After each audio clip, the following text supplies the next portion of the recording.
মাধ্যমিক ভূগোল প্রশ্নপত্রের একটি গুরুত্বপূর্ণ অংশ হলো ম্যাপ পয়েন্টিং। এই ম্যাপ পয়েন্টিং সঠিকভাবে করতে পারলেই তোমরা পেয়ে যাবে ফুল 10 মার্ক। তো কিভাবে তোমরা ফুল মার্কস পেতে পারো সেই নিয়েই আজকের আমাদের ভিডিও। তো দেরি না করে চলো শুরু করা যাক।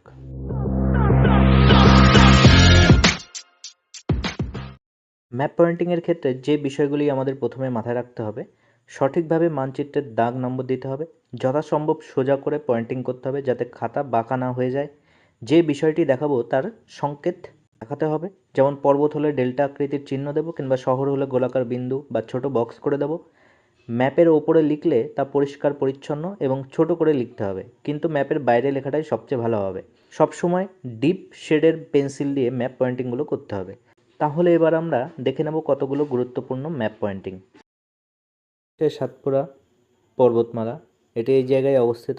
একে এবার ডেল্টা চিহ্ন দিয়ে এটাকে পয়েন্টিং করে দেব, আর নিচে দাগ নম্বর লিখে এর সঠিক নামটা লিখে দেব। 2 নম্বর পয়েন্ট, কৃষ্ণা নদী ঠিক এই জায়গাটাতে অবস্থিত, সঠিকভাবে আঁকবো।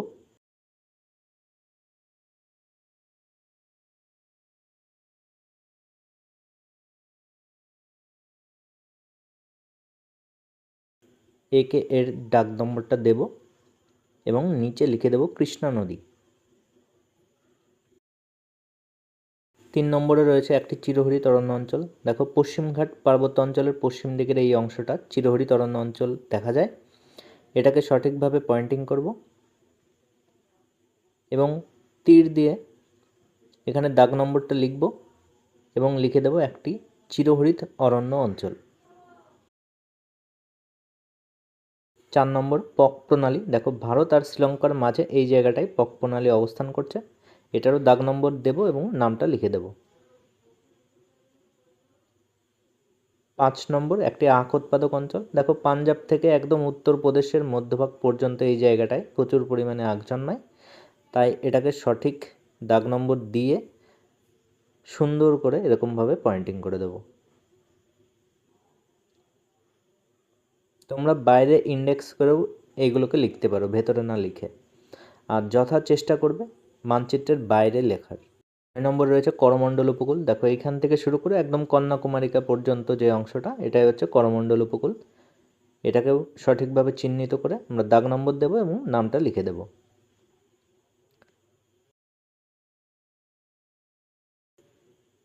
7 নম্বর রয়েছে ভারতের বৃহত্তম মহানগর।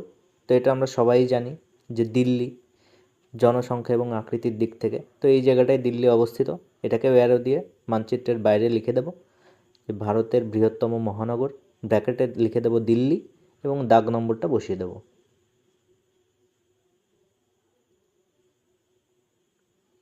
8 নম্বর বলেছে ভারতের বৃহত্তম তথ্য প্রযুক্তি শিল্প কেন্দ্র, এটা হবে বেঙ্গালুরু, ঠিক এই জায়গাটায় অবস্থিত।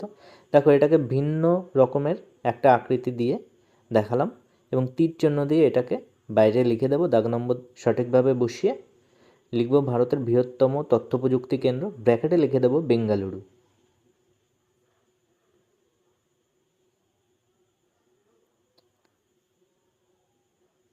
9 নম্বর, একটি কৃষ্ণমৃত্তিক অঞ্চল। আমরা জানি ডেকান ট্র্যাপ অঞ্চলটাই কৃষ্ণমৃত্তিক অঞ্চল।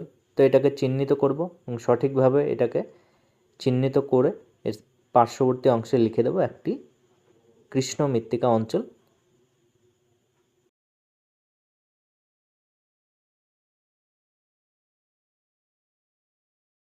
10 নম্বর, ভারতের একটি নদী বন্দর। তো ভারতের একটি গুরুত্বপূর্ণ নদী বন্দর হচ্ছে কলকাতা। তো এটাকে চিহ্নিত করব, ঠিক এই জায়গাটায় কলকাতা অবস্থিত, এটা একটা নদী বন্দর। এখানে লিখে দেব কলকাতা বন্দর, ব্র্যাকেটে লিখব নদী বন্দর এবং দাগ নম্বরটা বসিয়ে দেব।